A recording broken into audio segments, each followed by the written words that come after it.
السلام عليكم ورحمة الله تعالى وبركاته. بسم الله الرحمن الرحيم. الحمد لله والصلاة والسلام على رسول الله وعلى آله وصحبه أجمعين. أما بعد.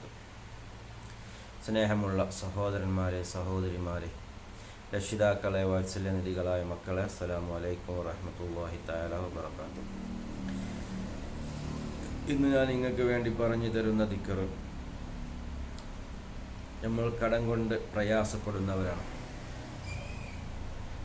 ഒരുപാട് ആളുകളുണ്ട്, ഞാനടക്കമുള്ള നിരവധി ആളുകൾ കടങ്ങളെ കൊണ്ട് പ്രയാസപ്പെടുന്നവരാണ്. ആ കടങ്ങൾ വീട്ടാൻ വേണ്ടി മഹത്തായ ഒരു ദിക്ർ, ഈ ദിക്ർ നമ്മൾ ചൊല്ലുകയാണെങ്കിൽ നമ്മുടെ കടങ്ങൾ എന്താണ്, അള്ളാഹുവിൻ്റെ റസൂൽ സല്ലല്ലാഹു അലൈഹി വസല്ലമ തങ്ങൾ പഠിപ്പിച്ച ഈ ദുആ നിങ്ങൾ പ്രതീക്ഷിക്കുന്നതിനേക്കാൾ വേഗത്തിൽ നിങ്ങളുടെ കടങ്ങൾ എന്താണ് വീട്ടുവാൻ സഹായിക്കുമെന്ന് ഹബീബായ മുത്ത് മുഹമ്മദ് മുസ്തഫ സല്ലല്ലാഹു അലൈഹി വസല്ലമ തങ്ങൾ പഠിപ്പിച്ച ഒരു പ്രാർത്ഥനയാണ്. ഇത് നമ്മൾ പഠിക്കുകയും പ്രാവർത്തികമാക്കുകയും മറ്റുള്ളവരിലേക്ക് ഷെയർ ചെയ്യുകയും ചെയ്യുക. ഇത് നിങ്ങൾക്ക് ഉപകാരമുള്ള വീഡിയോസാണെങ്കിൽ, അറിവാണെങ്കിൽ നിങ്ങൾ സബ്സ്ക്രൈബ് ചെയ്ത് കൂടെ കൂടുക, മറ്റുള്ളവരിലേക്ക് നിങ്ങൾ എത്തിച്ചു കൊടുക്കുക. അല്ലാഹു സുബ്ഹാനഹു വ തആല നമ്മൾ ചെയ്യുന്ന ഒരു സൽക്രമം നമ്മൾ നിന്ന് സ്വീകരിക്കുമാറാവട്ടെ. ഞാൻ ഇന്ന് കണ്ട അറിവ് നിങ്ങളിലേക്ക് ഞാൻ ഷെയർ ചെയ്യുകയാണ്.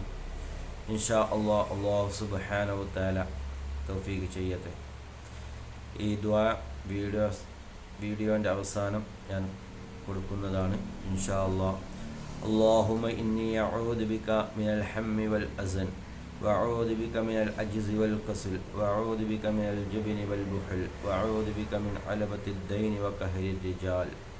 ഈ ദുആ നമ്മൾ എന്താണ് ദുആ ചെയ്യുക. അല്ലാഹുവിനോട് എപ്പോഴും നമ്മൾ ഇത് ദുആ ചെയ്യുക. മുത്തനബി സല്ലല്ലാഹു അലൈഹി വസല്ലമ തങ്ങൾ സഹാബത്തിന് പഠിപ്പിച്ചു കൊടുത്ത ഈ ദുആയാണ്. നിങ്ങൾ പ്രതീക്ഷിക്കുന്നതിനും വേഗത്തിൽ നിങ്ങളുടെ കടങ്ങൾ വീട്ടുമെന്നാണ് ഹബീബായ മുത്ത് മുഹമ്മദ് മുസ്തഫ സല്ലല്ലാഹു അലൈഹി വസല്ലമ തങ്ങൾ ഈ ഉമ്മത്തിന് വേണ്ടി പഠിപ്പിച്ചു തന്ന ഈ ദുആ. ഇൻഷാ അല്ലാഹ് അല്ലാഹു സുബ്ഹാനഹു വ തആല ഇത് ചൊല്ലാനും നമ്മുടെ കടങ്ങൾ വീടുവാനും അല്ലാഹു തൗഫീഖ് ചെയ്യുമാറാവട്ടെ.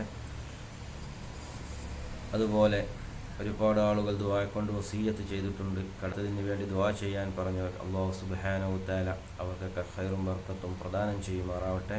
വിവാഹപ്രായം എത്തിയ യുവതി യുവാക്കന്മാർ അവർക്ക് സ്വാലിഹത്തായ ഇണകളെ അല്ലാഹു നൽകുമാറാവട്ടെ. അതുപോലെ